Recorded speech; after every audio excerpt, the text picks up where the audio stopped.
The rich get richer. Lose Hall of Fame, future Hall of Fame, Von Miller, and gained future Hall of Fame, B. Wags. The Ravens made a last-minute push, but the reigning champs were too good to pass up. Rap Sheet says that the Rams are giving Bobby Wagner a 5-year, $50 million contract that could be worth up to $65 million. After weeks of talking, Wagner lands back in the division as he wanted, which is an interesting little note there at the end. And again, $50 million. What we have not, as we record this on Thursday afternoon, seen the real money. So we'll wait on that. But let's take guesses on the guaranteed money. I'm going to go 21.5. So it's basically a 2-year deal. So 2 years. Yeah, I mean. And basically the first couple years of cap hits will be like $3 million. Yeah. I think you're probably in the right range. I'm trying to think what I would guess if you hadn't just said that number. Because don't you think they gave him essentially a multi-year deal more than I think he definitely got 2 years. I think he definitely got 2 years. What was he? I mean, my first guess probably would have been like 19 and a half. But the Ravens allegedly were involved. But this has also taken a while, right? Like it's March 31st. When free agency started 2 weeks ago. I mean, the Niners were sniffing around, but they weren't, once you start getting to multi-year deals, they're not doing that with him. One thing I'll give him and Sherm credit is they got rid of their agents. They do their own deals. That's why Sherm, obviously it's his buddy, but I think he takes a lot of pride. And you see, if you follow Sherm on Twitter, it's like every other tweet's like, who's this idiot's agent? After Florio tweets a contract, he's like, moron, who's representing this guy? I mean, does Sherm want to start an agency? Which he might. Where he takes no percentage? How does that work?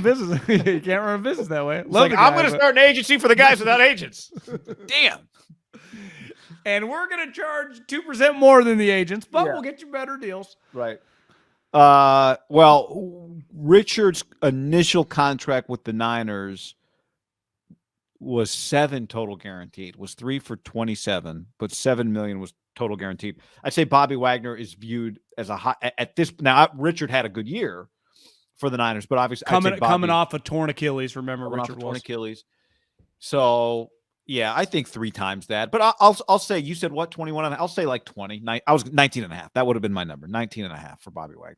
That'd be my number. I was thinking, late high teens, but I just rounded up. Maybe that because that you said extra push. That gets you an extra. Oh yeah, good call.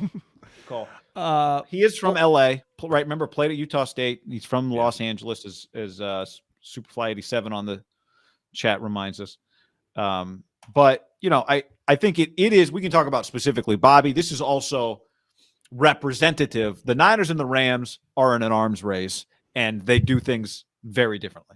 Right? Very differently. Yeah. I think as a fan, and there's been some angst, it's fair to say, like, what are we doing? Why aren't we taking some more swings? I think a huge part of that is based on the team that you view now as your rival. And even when Seattle was, quote unquote, the Niners' rival, even though it was kind of a lopsided rivalry, they operated a lot like the Rams, wouldn't you say? Of just taking huge swings. I mean, they traded for Percy Harvin. They traded for Jimmy Graham. They traded for Jamal Adams. Like, they are, you could call them reckless at times, but I think you could say the same thing about the Rams a little bit. Like, they can be, it feels unfair to call them reckless, but, reckless mixed with aggressive based on educated guesses. They seem like they put a lot on the credit card, right? And the Niners are just like, yeah, we'll just copy what Belichick did for 20 years. And people are like, God damn it, I can't wait. The difference, though, and this is always my pushback, and we'll get into Jed talking about Montana and Young. It's like, no one knows what you have at quarterback, so you need to stack your team as much as possible. This team is stacking themselves, and they did it last year with Von Miller, which I thought was like, damn, you're going to take a second and a third for Von Miller? It worked. That's one of the great win-win deals I've ever seen. He gave them basically a sack a game the last 4 games, including that Niner. Remember, he sacked Jimmy Garoppolo that led to the punt, and then Jimmy Garoppolo pulled the rabbit out of his ass, throwing it to Debo and Brandon Ayuk and getting him down the field somehow. But then Von Miller had a sack the next game, a sack the next game, a sack in the NFC Championship game, a sack in the Super Bowl. He was awesome. And then Vaughn got $50 million guaranteed. It's one of the great win-win deals I've ever seen for a player. Denver benefited. Like, everyone feels great about it, right? The Broncos, the Rams, Denver Broncos, Von Miller, hell, the Bills. Like, everyone's feeling riding high. This one, Seattle guys, and part of it is like Richard, Bobby was there much longer. I think Russell. Animosity, I don't know where Russell stands, but clearly Bobby and Richard feel like, fuck you guys.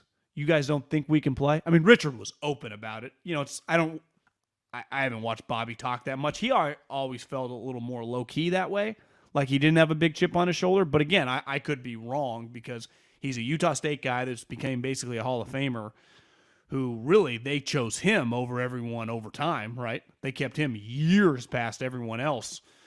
And saying he wanted to be in the division. Well, why did he want to be in the division? Because I know all the schemes, or it's because I want to play them twice. And I mean, he's going to the Super Bowl champs, and being home might be a part of that too. But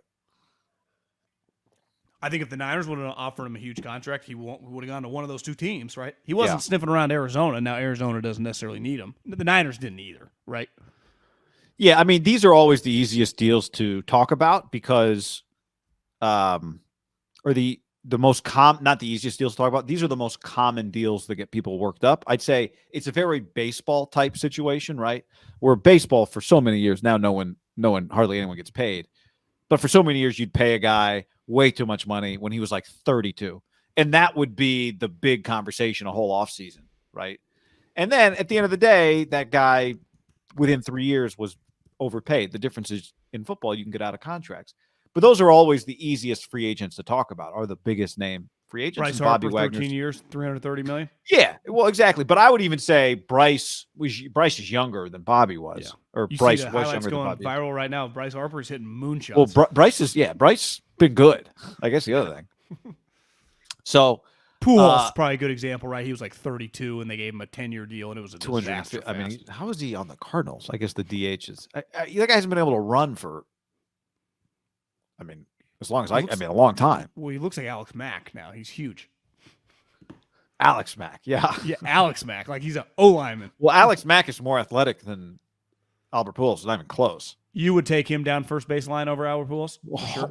Oh, without a question. Alex Mack might get to second before Albert gets to first.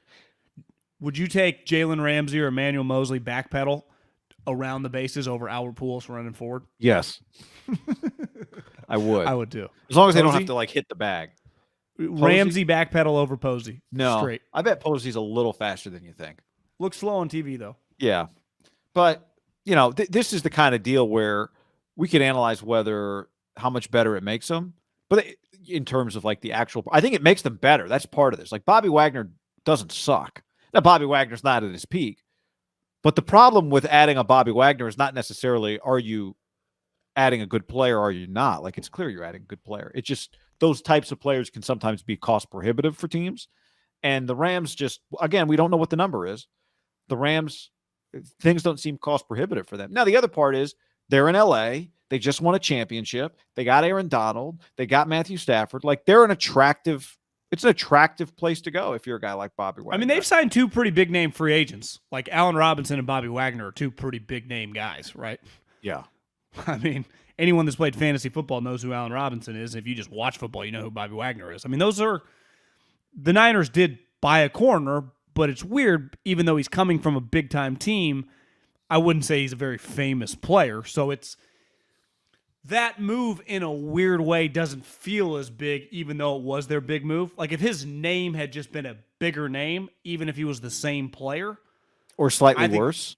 I think that would, or slightly worse, yeah. If he just felt bigger, even though to them they're trying to be like, this guy's a big addition, it doesn't feel that big for the fan. And I do think you're just comparing yourself to the Rams. I think when you compare yourself to the Yankees, you just go, I want to operate like that. And you can push it. It doesn't always work. We get that. But people like when your team is aggressive. And I think older Niner fans, in our youth, they were always taking big swings. Always. And it just feels like now they're very prudent. They're just very slow and steady wins the race, which is fine most of the time. The Packers, wouldn't you say, have operated like that the majority of our life.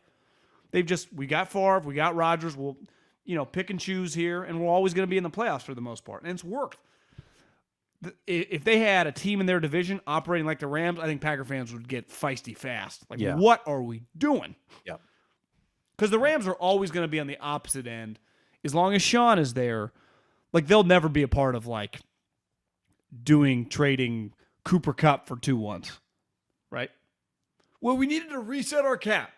Guy wore a shirt that said "fuck them picks." Like they're now taking pride in that. Yeah, and it's the direct opposite of what the Niners are doing. Now the Niners. I should say the Niners did trade 3 1s for a quarterback last year, and they would have done the Stafford deal if they could have 2 1s in a swap. Right. I do think if you just, in fairness to the side of the argument saying they're not doing enough, like every team, if they feel good about a quarterback, will make the draft day trade. You would say it's kind of hit or miss with the player trades, and the Niners did get pretty royally spurned by their biggest trade they've made with D Ford. Like that kind of blew up in their face over like the bigger picture. They traded for a guy, paid him a ton of money, and it failed. Because Trent Williams, like I would say the D Ford is a good example of there's a small list of teams that would have done that, right? It might have been like under 5 for that player. Trent Williams for a 3rd round pick. Does every team in the NFL make that trade? Like that was, to me, that's like a Jimmy Garoppolo. You get called on the phone, you make the trade. Like I don't not give you credit because Kyle's relationship is the reason it went there. But he said, remember Minnesota was like, we'll give you more, we'll pay him. And Trent's like, I'm not going to Minnesota. Yeah. They Inside literally job. offered him a better pick. He'd stay retired. Yes, he said, I will just quit.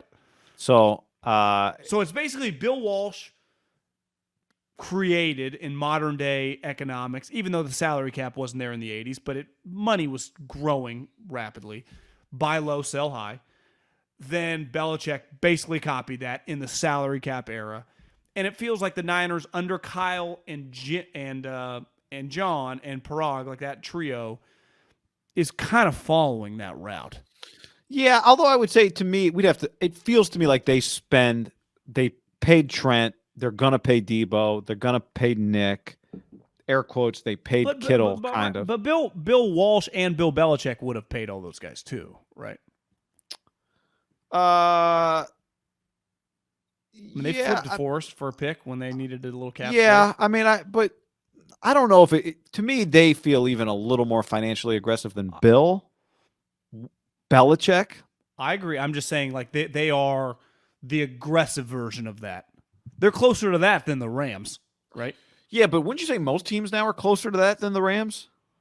Most teams that try to do what the Rams have been doing, do it once or twice. It doesn't work. They fail. To me, what's amazing with the Rams is that I think we've seen a lot of teams do with the Rams. I mean, Denver, the Raiders, Miami, a lot of teams are throwing picks at sweet players right now, right?